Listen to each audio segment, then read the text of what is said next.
Hey yo, what is going on people? It's your boy Karf from Opium and welcome back to another review. Now, since you all loved the last video I did, I decided to change the formula, probably shit, maybe do more and make it more fun. I don't know, I kinda give up on life.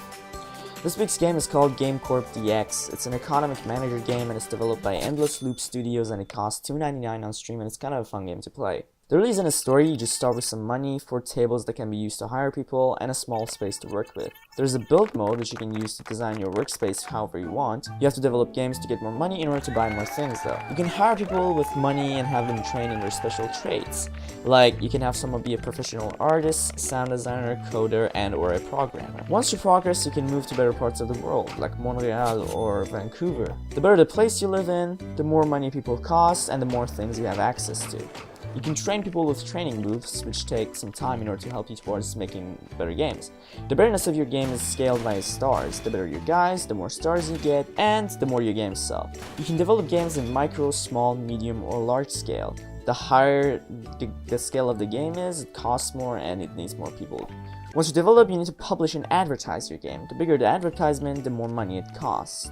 When your game is finished, you get people reviewing it. There are parodies of Total Biscuit, IGN, Kodaku, and another one that I don't know. The more stars you get from developing a game, the better the critics will like it, and the more it will sell. If you feel like things are going too slow, you can use the time controller that are familiar to you if you played Sims. But don't use it too much or you'll end the month if you don't want to.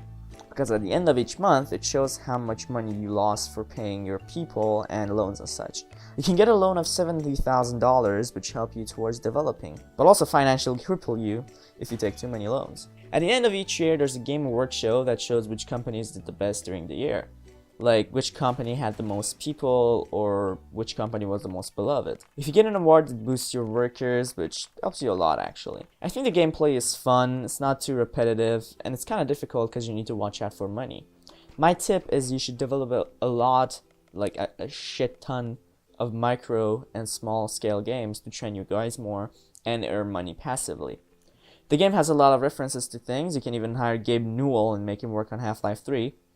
The first game I developed was a horror game named Tempest Bedroom. I mean, why is it even a horror game? It can't be even that scary, can it? Hey, you stupid hoe!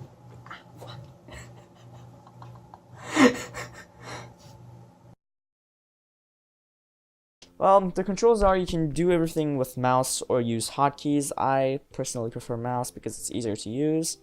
The graphics aren't that bad, it's acceptable. The graphical settings are the best out of the last games I've reviewed, no joke. Like, you can control everything in this game. In the other games I reviewed, they were terrible. You can even control which aspect ratio the game was in. Anyways, the music is annoying and repetitive, but it helped keep the flow of the game, so it's not that boring. But then again, it is repetitive, so just turn it down if you want. Overall, I think this is a fun game. It's worth the $2.99. It's a good time waster for you downloading something or doing another thing. And I personally recommend it. I think you should buy it. It's a great game. Either way, I hope you all enjoyed. If you have this game, let me know what you think about it in the comments below. And leave a like to show your support. And yeah, have a great one. Peace.